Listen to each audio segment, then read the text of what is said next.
Hello and welcome to the video.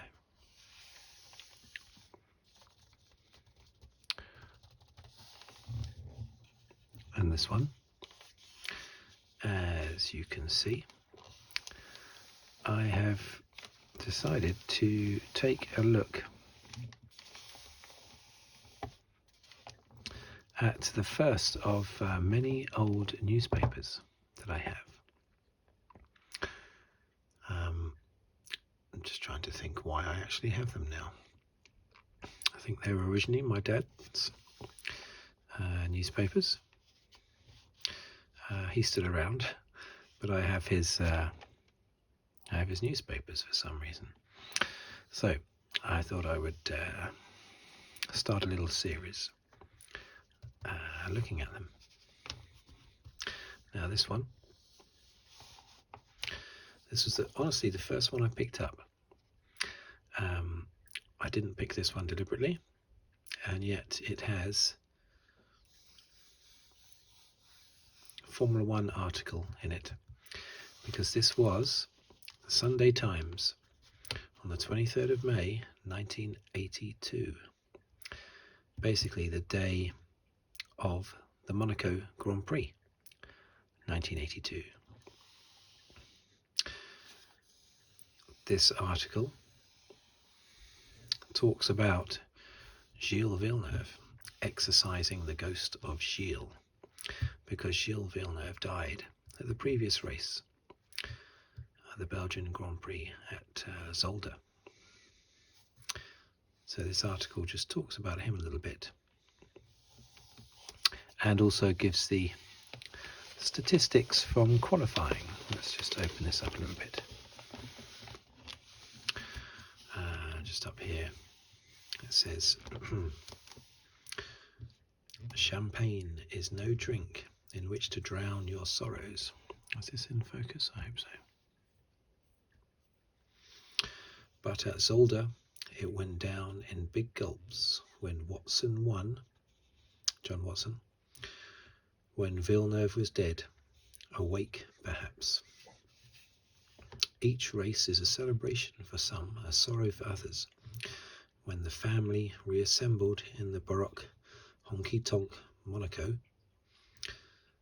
a place where balconies drip stone garlands into the streets and the once beautiful people come to harbour their gotten gains, Gilles was still on everyone's mind.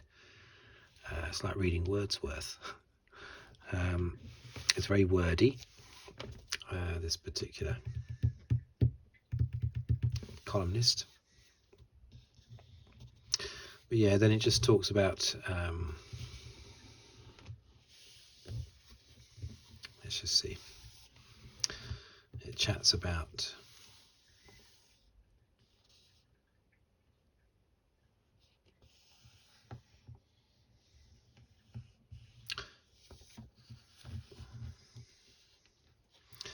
I'll just read out odd paragraphs every now and again, but obviously at first it chats about Villeneuve, and then it actually talks about the race weekend, but it only covers qualifying, this article, because this was released on Sunday, so the race Sunday morning, so the race hadn't happened yet. Here we go, is Wordsworth again. Lauder is now enthroned as the philosopher king of the sport. There are many who credit his chances as victor in Monaco and world champion for a third time.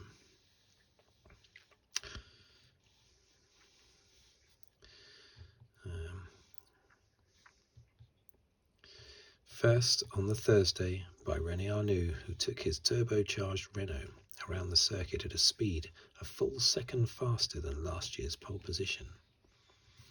Yeah, that year he was extremely good, René Arnoux, his teammate to Alain Prost in the Renault. It was very good.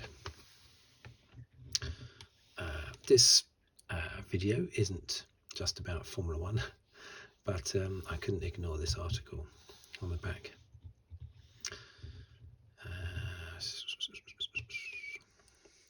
A second faster? Question mark.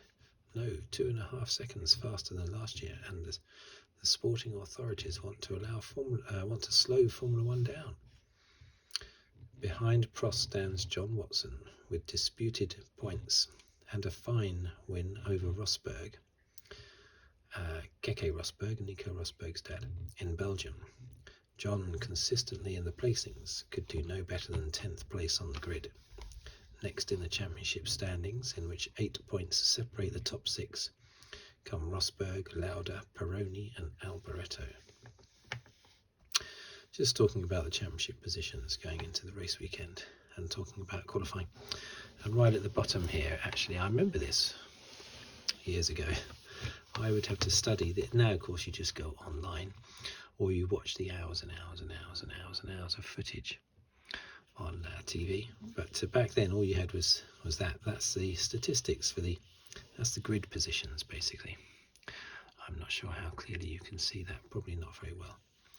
But it shows René Arnoux in his Renault on pole position, Riccardo Patrese second, and it's Brabham, Bruno Giacomelli third, Alain Prost fourth, and Peroni, Rosberg to Cesaris, Daly, Alboreto, Watson, Nigel Mansell in 11th place in his Lotus, Niki Lauda, Nelson Piquet, Winkelhock, what was his first name? I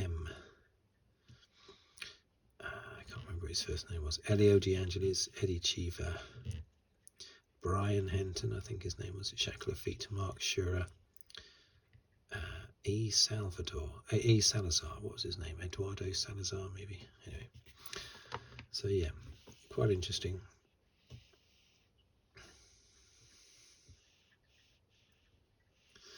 But among the first 2 rows, we find 2 unfamiliar names. Riccardo Patrese, who was out in the old Cosworth-powered Brabham, teammate and almost certainly exiting world champion Nelson Piquet, could do no better than 13th in his BMW turbo-powered version, and Bruno Giacomelli for Alfa Romeo.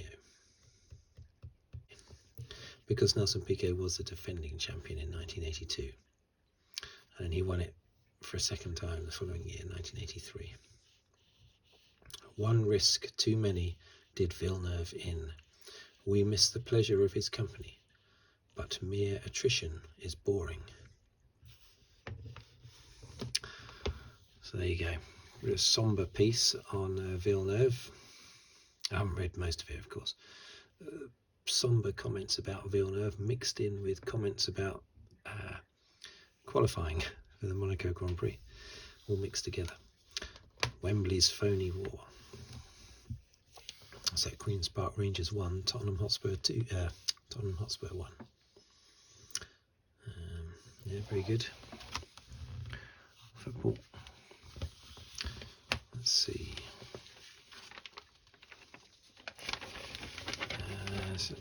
This on the front, by the way, I'm just looking at sport here. I just knocked over something there, which I shouldn't have done.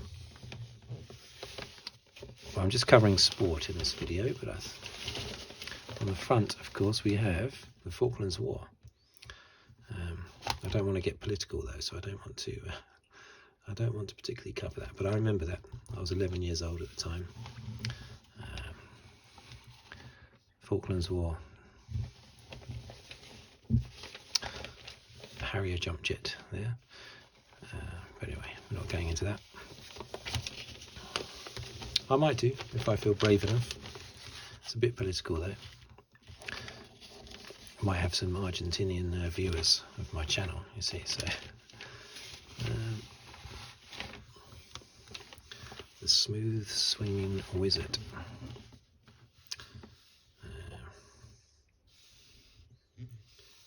John Hopkins on the remarkable Neil Coles. I can't remember Neil Coles. What was Neil Coles?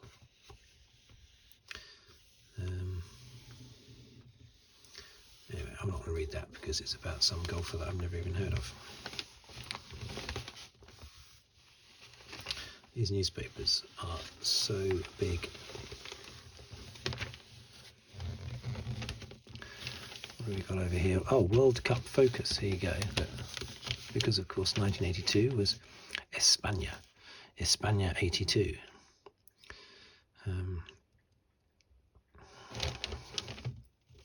The World Cup campaign, football, Europe's season reaches its climax. The world campaign begins to simmer.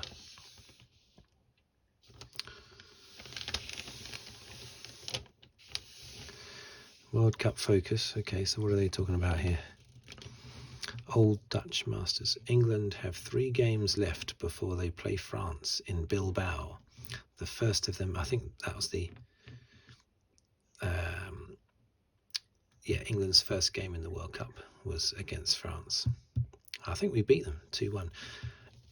Didn't we score the fastest, certainly the fastest ever goal by England? I think it was the fastest ever goal in the World Cup at the time, in the space of about, I don't know, less than a minute. I think it was Brian Robson, I think, scored in less than a minute. I'm not a football fan, but I love the World Cup, so I do remember that. Scored within a minute for England against France. I think they won the match 2-1.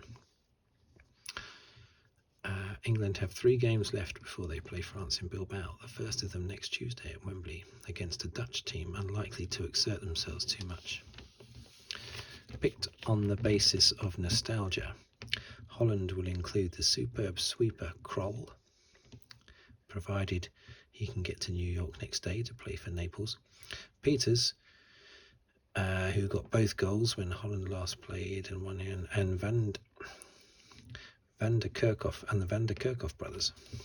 Anyway, never mind that. As if next Saturday's Scotland-England clash at Hampden Park would not be combative enough, Wales manager Mike England adds fuel to the flames by insisting that Scotland are the British Isles team with by far the best chance of reaching the World Cup second round. Well, I don't know how Scotland did, but I know that England got to the second round, which was again a group stage, but then they didn't get beyond that group stage.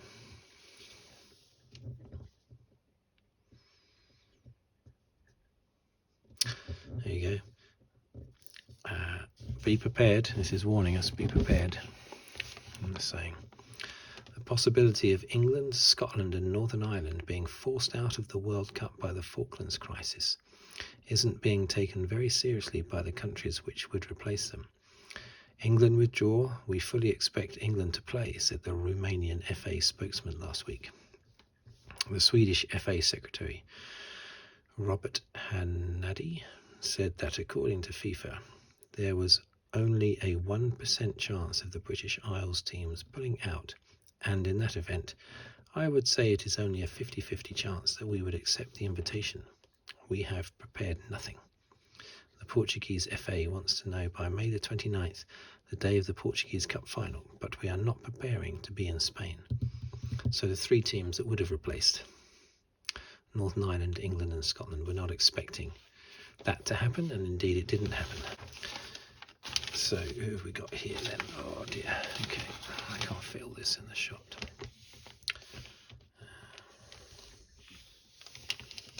Paul Stimson. Don't know who he is. Tennis player. Oh, there's old Bob Willis. He only died just recently, Bob Willis, didn't he? There he is.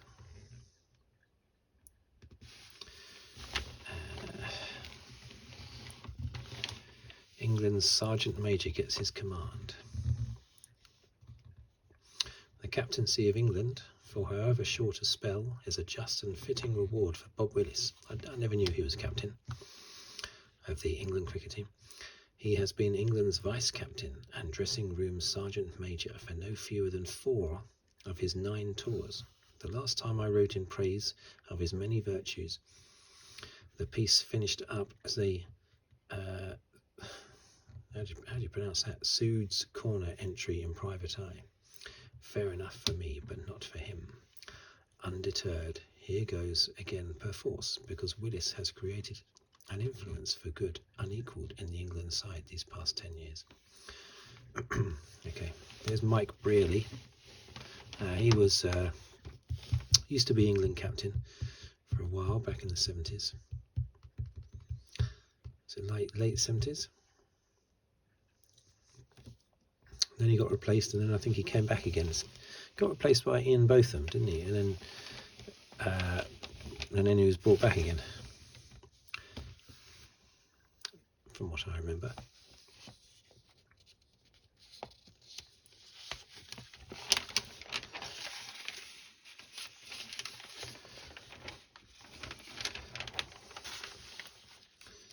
I think these other things might be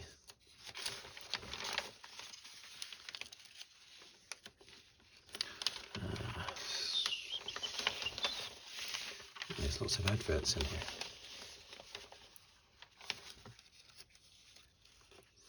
Lots of adverts. It's a bit tatty now, this thing. What is this? More on the Falklands War? Of course, most of it's about the Falklands War.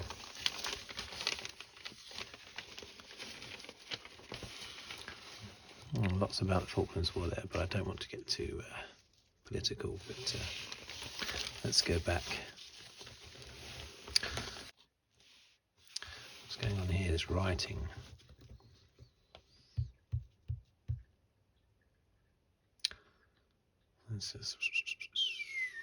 Oh yeah, I think that's in England.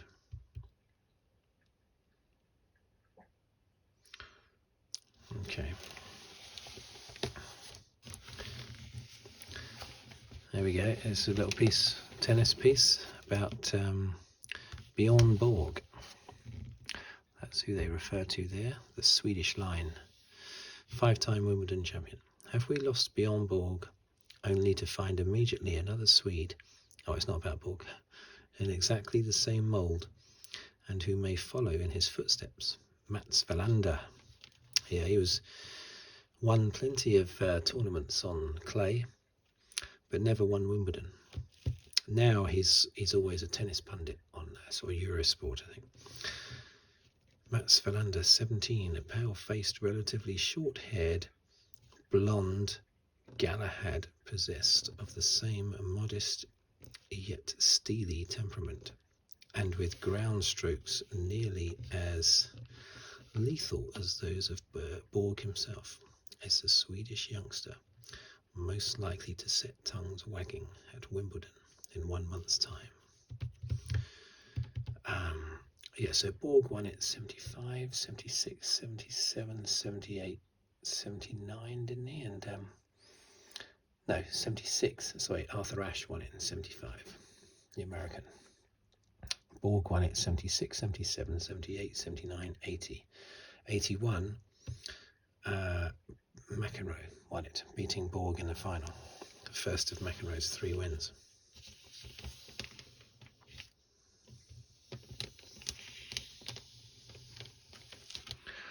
So, I think I might end it there.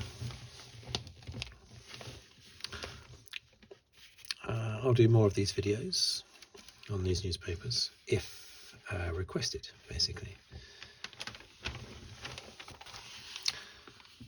They might be popular, they might not be popular. I'll let the viewers decide, basically. What's this here before this? So much about this. I don't know if you screen. The reasons for this essentially the players and umpires might not be tempted.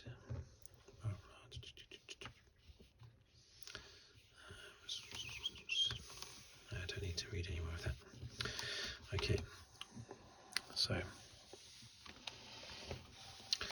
there you have it, and there it is.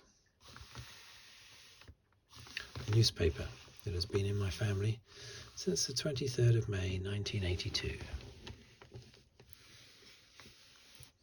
And believe me, it's not the oldest one either. Right, thank you very much for watching. Thank you very much for listening. If you'd like to subscribe, please do so. If you like these particular videos, then please let me know. Not only subscribe if you haven't already, but also just let me know if you want more of the same, basically. Trying to get that good shot in the middle. There we go. Yeah, so just let me know. But if you'd like to leave any comments at all, then please do, or like the video. But for now, I shall say goodbye, and I'll see you on the very next next video. Thank you very much. Goodbye for now.